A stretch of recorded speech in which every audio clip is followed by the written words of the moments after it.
최근 2300포인트까지 급락한 코스피 시장, 6월 하락세가 전 세계 증시 중 가장 큰 폭으로 기록됐었습니다. 시퍼렇게 질린 회원님들의 계좌를 위해서 앞으로의 시황 전망과 증시가 반등해 있을 때 주요 섹터 브리핑을 갖는 시간을 갖도록 하겠습니다. 저는 진행을 맡은 이 소장이고요. 안녕하세요. 이기는 싸움을 하자 최 대표입니다.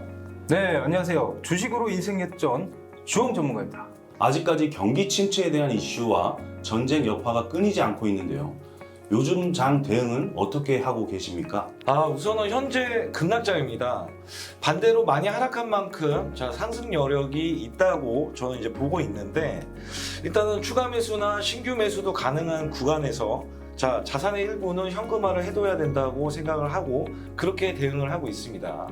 네, 주홍님은 어떻게 생각하시는지? 네, 보시면 계속해서 반대 매매로 추정되는 물량들이 출회를 하고 있고요. 일부 받쳐주는 수급을 봤을 때는 기계적인 차익, 프로그램 차익 매수세와 코스닥 시총상의 일부 바이오 종목들에 한해서 외국인들이 그냥 선별적으로 매매를 이어가면서 지수를 흔들어 버리는 맥도독 현상이 나타나고 있는 것으로 보였습니다. 이러한 상황에서 우리 투자자분들은 오히려 추후 반등을 대비해서 일정 비중의 현금은 꼭 보유를 하시길 바라겠고요. 그러면서 강한 모멘텀을 보유한 종목들을 단기 트레이딩 전략을 구사해 간다면 오히려 상승장에서보다 더 나은 수익을 얻으실 수 있을 거라 말씀드리고 싶습니다. 이제부터 본격적으로 반등을 할 때 어떤 방식으로 시장을 대응해 나가야 할지 이야기를 해보겠습니다. 시장이 언제까지 계속 하락하라는 법은 없겠죠. 연속적인 지수 반등 시기가 찾아오면 어떤 섹터가 가장 먼저 반등할 거라고 보십니까, 최 대표님? 현재 유가 상승력이 엄청나고 특히 이제 기름값이 비싸질수록 전기차 수요 생산이 계속해서 늘어날 것으로 예상이 되고 있습니다. 전기차는 이제 막 생산하는 단계에 있습니다. 그렇기 때문에 2차 전지 주가 가장 큰 수혜주로 고성장할 수밖에 없다. 이 점에서 저는 2차 전지 섹터를 들고 나왔습니다. 저도 2차 전지 섹터 되게 아주 유망하게 보고 있습니다. 일단 국내 대기업들의 대규모 투자 계획 발표가 있었습니다. SK와 포스코의 협력 소식이 있었고요. LG 에너지 솔루션 중심으로 해서 대규모 투자 계획을 발표를 했습니다. 이런 영향들이 아직 시장에 반영되지는 않았습니다. 그리고 2차 전지 소재, 니켈, 국제 니켈 가격 보면은 장기 하향 평준화 추세를 보이고 있다는 점입니다. 이런 점들을 봤을 때 결국 돈이 몰리는 곳에 수익이 있다 볼 수 있고요. 그곳이 바로 2차 전지 섹터라 말씀드릴 수 있겠습니다.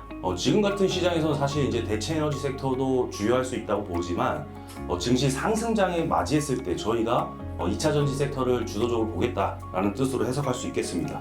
아시다시피 2차 전지에도 굉장히 많은 종목들이 있습니다. 배터리를 직접 만드는 대장주부터 소재주, 장비주, 전고체 배터리까지 어마어마하게 많은데요. 그 중에서 두 분이 탑픽으로 선정한 종목이 있으실 것 같습니다. 최 대표님부터 알려주실 수 있으실까요? 제가 생각하는 탑픽 종목은요, 일진 머티리얼즈입니다. 주홍님은 어떤 종목으로 탑픽을 선정하셨습니까? 네, 저는 원준을 탑픽으로 꼽고 있습니다. 또 자본금은 5억밖에 안 되고 그런 다음에 미친 유보율 19,000%의 유보율을 보였기 때문에 제가 원준을 관심을 가졌던 것입니다. 연기금을 중심으로 해서 수급 매수세가 최근에 계속해서 유입된다는 정도 긍정적으로 볼 수 있겠습니다. 여기서 잠깐 지금 매수 버튼을 누르시려고 하는 그런 분들을 위해서 준비했습니다. 제가 종목과 관련된 이슈를 날카롭게 짚어볼 테니 해당 이슈에 대한 답변 부탁드리겠습니다.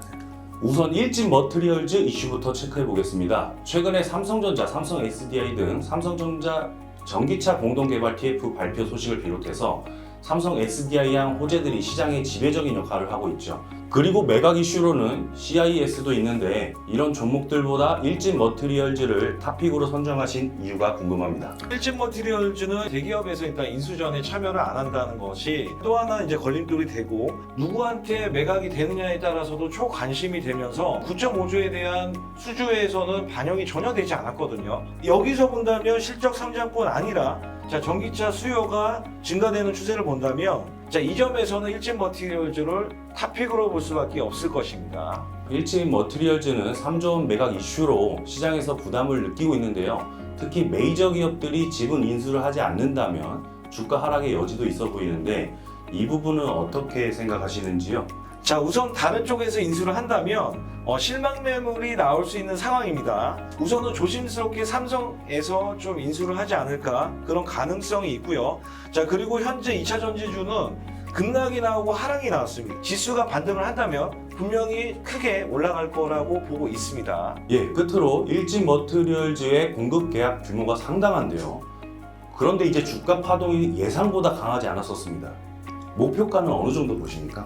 단기적인 시간에서는 대규모 수주와 매각 이슈가 있기 때문에 한 10만 원 정도로 이제 목표 주가를 보고 있는데요. 자, 이거는 지금 주가 하락률을 반영했다면 최소 20% 이상의 수익력을 기록할 수 있는 수치이기 때문에 충분히 메리트가 있다라고 생각을 하고 있습니다. 이번에는 원준에 대해서 팩트 체크해 보도록 하겠습니다. 장비주에 속하는 원준을 가장 좋게 보셨어요. 원준을 탑픽으로 선정하신 이유가 뭐겠습니까?